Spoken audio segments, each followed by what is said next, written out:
네, 여야의 강대강 대치 속에 윤석열 대통령이 내일 내년도 나라 살림 예산을 설명하는 국회 시정연설에 나서죠. 민주당이 보이콧 방침을 밝혔지만 윤 대통령은 시정연설은 헌법적 책무라며 반쪽 본회의장에 서기로 했습니다. 조은지 기자입니다.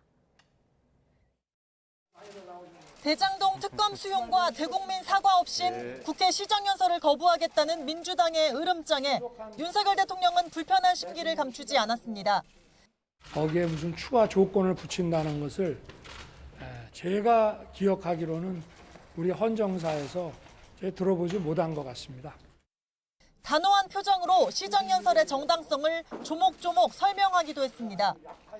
헌법이 보장하고 있는 대통령의 국회 출석 발언권과 예산안이 제출되면 정부의 시정연설을 듣도록 되어 있는 국회법의 규정, 그리고 여야 합의로 25일로 일정이 정해졌는데 대통령실도 정부가 나라 살림과 씀씀이를 국회와 국민에게 설명할 책무가 있듯 국회 역시 국민 세금을 어떻게 쓸지에 대해 보고를 듣고 챙길 책무가 있다고 압박했습니다.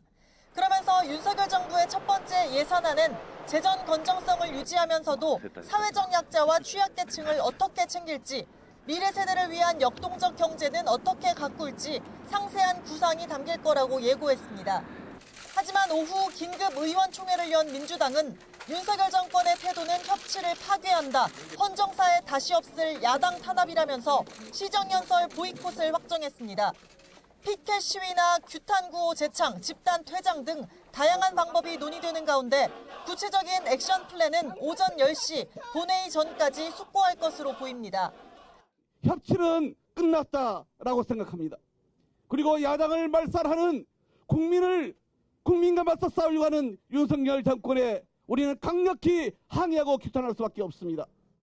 정적 제거형 야당 탄압의 골머리인 윤석열 정권 강력히 규탄하면서 이런 냉랭함은 5달 전과는 180도 다른 분위기.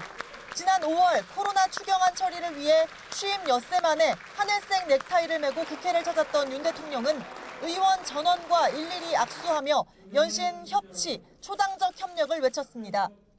공동의 위기를 극복하기 위해 기꺼이 손을 잡았던 처칠과 애틀리의 파트너십이 그 어느 때보다 필요합니다. 진정한 자유민주주의는 바로 의회주의라는 신념을 저는 가지고 있습니다. 대통령실은 한때 한덕수 국무총리의 연설문 대독도 검토했지만 엄중한 경제안보 상황 속에 책임을 다하겠다면서 윤 대통령이 국회에서 국민께 설명하겠다고 확정 공지했습니다.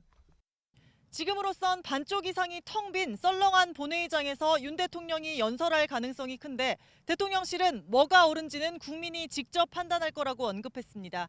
YTN 조은지입니다.